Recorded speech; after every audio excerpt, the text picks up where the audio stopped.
frenemy, enemy. All these neck just wanna be a mini me. All these neck just wanna be a mini me. All these neck just wanna be a mini me.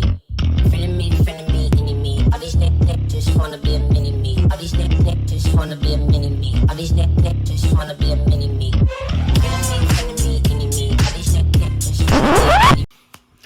Hi guys, ArchieLuxury on the Paul Pluta channel. Guys, I'm doing paid review 21QA116. Quick wristwatch check. Rolex Submariner with date. The 41mm. Guys, this is actually I got an email in from my good friends. I am coming to you live from the Seuss studio. This is from Andrew Seuss, one of the legendary Seuss guys.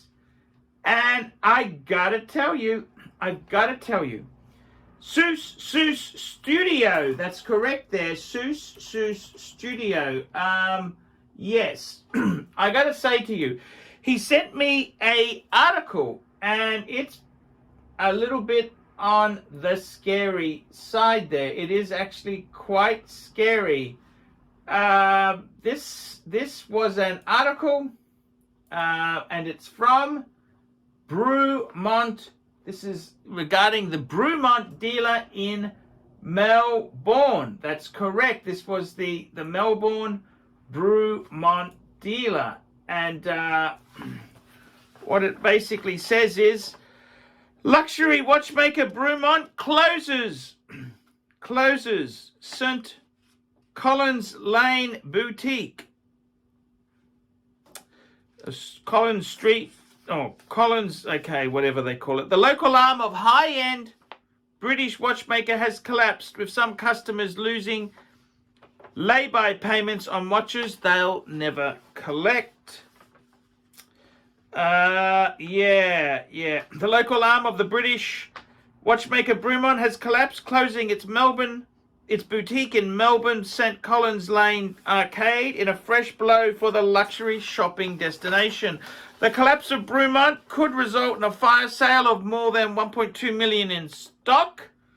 The administrator, BRI Ferrier, has said the downfall of luxury retail is also set to hand NAB, National Australia Bank, a loss of up to $2.9 million. Customers are likely to lose lay-by payments made on watches which they cannot collect, and it's a bit of a tricky, shitty situation. There were some watches that were loaned to dealers in New South Wales and Western Australia which are yet to be returned. They say one customer stumped up $10,000 to close out the purchase and collect their watch.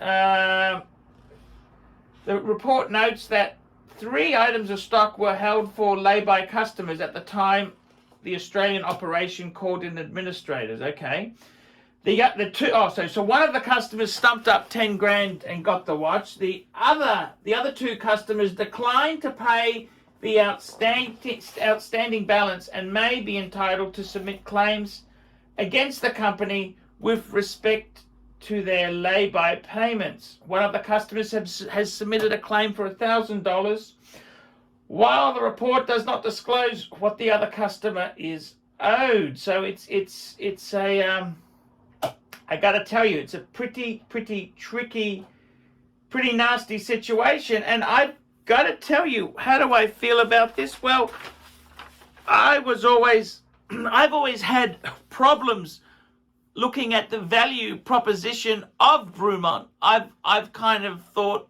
why would you buy one of these things? I didn't buy into there was a famous video made by Bark and Jack where he's saying he understands this Bremont bullshit. Well, I don't think enough punters believed the bullshit, and that is why Bremont is no longer in the business in Australia. I gotta tell you, honestly, this is a very nasty situation. I think it's time the 2 brothers, Nick and Giles English, that's the founders of Bremont, Why don't you two boys stump up and pay out these two poor customers? Don't worry about what happens to the company. You've got to look after these customers. That's what I think you guys should be doing. So I got to be honest with you. That is what you got to do. I'm afraid you guys have to man up and help these two customers out. That's the least you should do. So I don't know what the story is there, but it's certainly not sounding that great. It's very disappointing. I think this is really upsetting that they didn't actually stump up and help the customers out. That is what is disappointing. Yeah, I think it's rather upsetting to be honest with you. I think this is where leadership can shine. I think the company, what's his name? What's this dude's name? The dudes from Bremont, the two guys there, Nick and Giles English. Why don't you stump up? There we go. ArchieLuxury is asking you guys to reimburse the two customers. Why don't you do that personally instead of poncing around? Now it's time to have a little bit of leadership. They were poncing around for the CEO magazine supplement when they opened the store. They were happy to ponce around, but now that two customers have done their dough, I would say, Nick and Giles, time to pull the proverbial finger out and refund these guys personally. That's what you two should be doing. I hope that's what happens. But I got to be honest with you.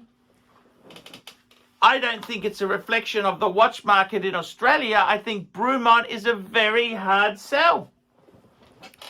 It's a very hard sell. There's not a lot of substance to the brand. I've really disliked the brand since day one. And I would say I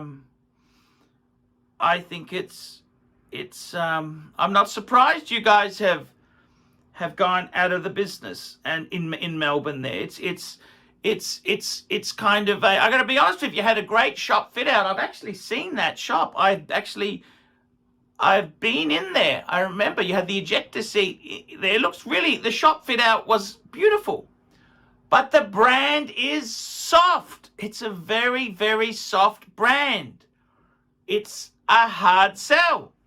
And I got to be honest with you, I don't think you did enough to promote it and to it's a new luxury brand. The prices are ridiculous. You guys have overpriced just very generic stuff. And I got to be honest with you, I'm not surprised. If you present really shocking value to the public long enough, it's no wonder that the consumer votes with their feet and doesn't take your offering. You can't blame COVID, you can't blame anyone except your own poor planning. So I would say, Nick and Giles there, I'm not surprised. I could never understand how you guys survived for as long as you did. I think realistically, it was just the watches, they present nice enough, but they're nothing special. They ain't Rolex. If someone asked me about Bremont, I've always said, stay the fike away from Bremont. You will do your money. You will do your money. And I don't actually consider them a true luxury brand. If I had a choice of a Tag Heuer or a Bremont, Tag Heuer any day of the week. Any day of the week. Bremont was kind of, I think they were punching far above their weight. They were punching far above their weight for nothing special sort of timepieces. So to be completely honest with you, I'm not surprised. I think it was just very poor value. you moved into a very expensive piece of real estate. The rent there is horrendous. You're selling a brand that nobody really wants, okay?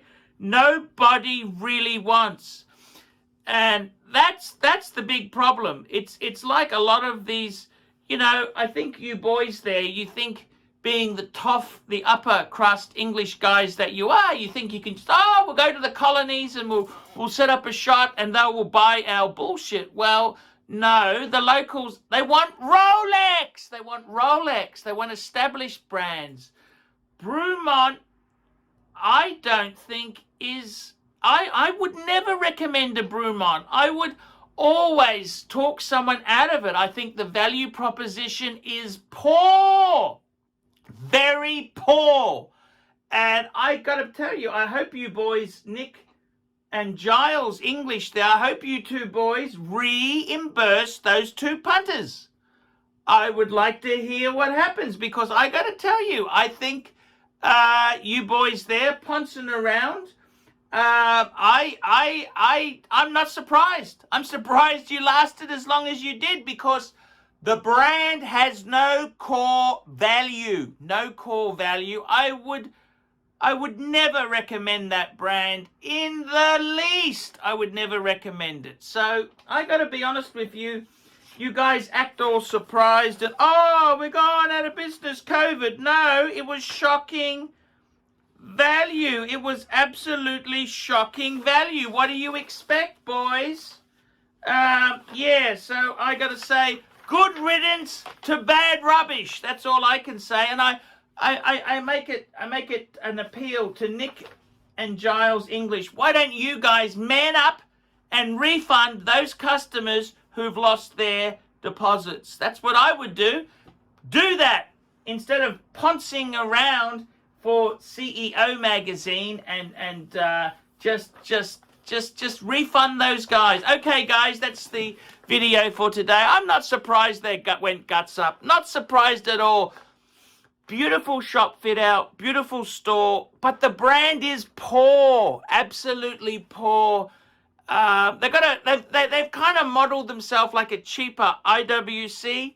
Doesn't surprise me you guys went broke. I don't think IWC is even doing well, you know, and that's a brand with massive history, massive, heritage, and they honestly are struggling in the marketplace. So I'm not surprised that you guys got the rissole. So yeah, guys, like, subscribe, and tell your friends. Don't be afraid to put some comments below. And guys, remember, I can't survive on Google Ads. I need paid reviews to keep me on YouTube. Okay, guys, I will see you later. Hi guys, ArchieLuxury, and who do I recommend in America? In America, who do I recommend for quality pre-owned wristwatches?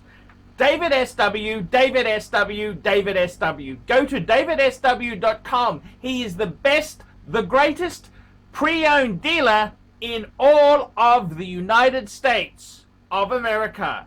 David SW, David SW, David SW. Like, subscribe, and tell your friends, and don't be afraid to get a paid review. $50 for a paid review. It helps me stay full-time on YouTube, and I will see you in the next one. $50 paid review. I can't survive on Google Ads. I need your support. And guys, you could also sponsor me on Patreon. Patreon allows you to pay as little as $1 a month to keep me on YouTube. Hey guys, ArchieLuxury. Who do I recommend for watches in Brisbane and Sydney? Vintage Watch Co. That's correct. Vintage Watch Co. in Brisbane Arcade in Brisbane and the Strand Arcade in Sydney. Vintage Watch Co. Brisbane and Sydney.